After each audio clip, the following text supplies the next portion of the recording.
You have been told a lie since the day you were born. You were taught that to be a good man, you must be harmless. You were taught to be agreeable, to keep your head down, to never offend anyone, to be nice. Society rewards the sheep. It is easier to govern a sheep. It is easier to employ a sheep. But nature despises the sheep. Look at your life. Are you truly good? Or are you just afraid of conflict? There is a terrifying difference between being a good man and being a nice man. A rabbit is not virtuous because it doesn't eat the wolf. A rabbit is harmless because it cannot eat the wolf. It has no choice. That is not virtue. That is incompetence. The Viking philosophy was different.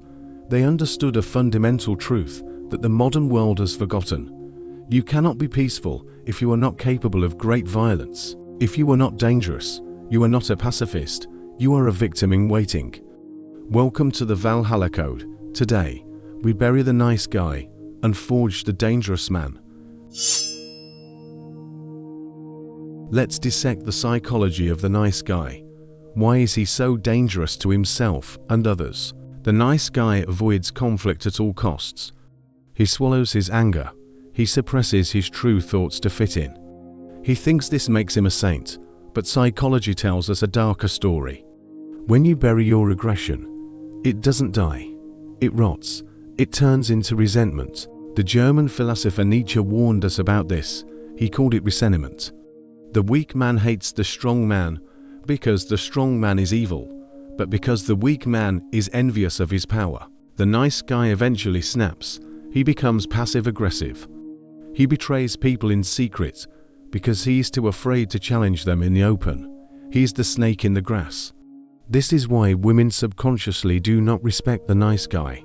Biology knows that a man who cannot stand up for himself cannot stand up for her. Contrast this with the Norse mindset. The Vikings were not mindless berserkers killing everyone in sight. They were farmers, fathers, and lawmakers, but they lived by a code of capability. A Viking who could not wield an axe was a liability to his village. If invaders came, the harmless man was useless. The dangerous man was the savior. Peace was not a default state. Peace was a perimeter maintained by dangerous men standing on the wall. Let us look at the Hávamál, the words of Odin himself. Verse 38 states, "Let a man never stir on his road a step without his weapons of war. For unsure is the knowing, when need shall arise of a spear on the way without." Odin is not telling you to carry a sword to the grocery store. He's speaking metaphorically about readiness. To have your weapons means to be physically, mentally, and financially capable of handling chaos. The nice guy walks through life unarmed. He hopes nothing bad happens. The dangerous man walks through life armed. He knows bad things will happen, and he is ready to confront them. Consider the god Tyr. He was the god of war, but also the god of justice.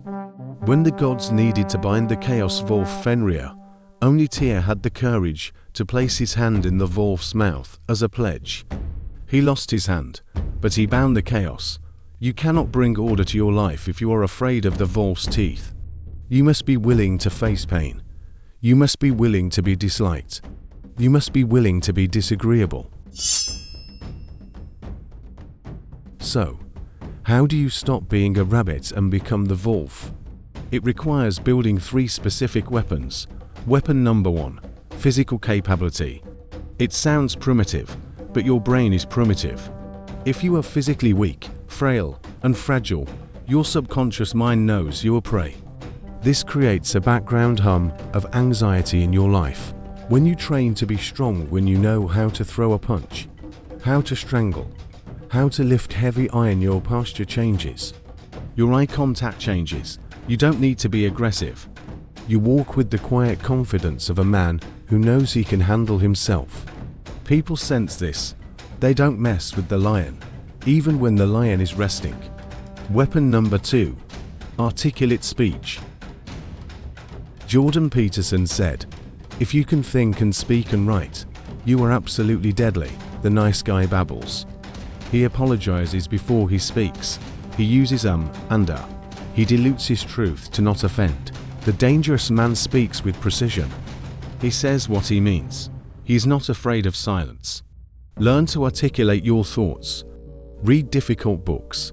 Expand your vocabulary. The sword of the 21st century is the tongue. If you can argue your point and defend your ideas, you are a force of nature. Weapon number 3. The ability to walk away. This is the ultimate power. In any negotiation in business, in romance, in friendship, the person who needs the other less has the power. The nice guy stays in toxic relationships because he is afraid to be alone. He stays in a job he hates because he is afraid of poverty. He is a slave to his needs.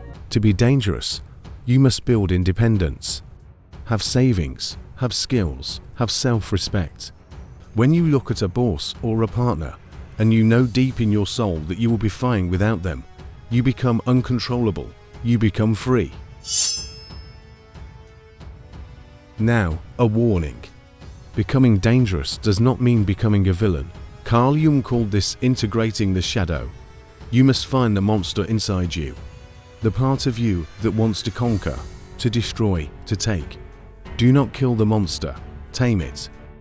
A man who has no capacity for malevolence is not virtuous. But a man who has the sword, who knows how to use it, and keeps it sheathed. That is the definition of meekness. That is the definition of a king. People feel safe around a dangerous man who has himself under control. They feel anxious around a weak man because they know he will crumble when the storm comes. So, the choice is yours. You can stay in the safety of the herd. You can keep smiling when you want to scream. You can keep apologizing for your existence. You can remain harmless. But know this, when the winter comes, and it always comes, the harmless man is the first to fall. Or, you can sharpen your teeth. You can build your body. You can sharpen your mind. You can integrate your shadow. Stop being nice. Be competent. Be strong. Be dangerous. And then, use that danger to protect what you love. If you are ready to forge the warrior within, subscribe to the Valhalla Code. We do not breed sheep here. We breed wolves.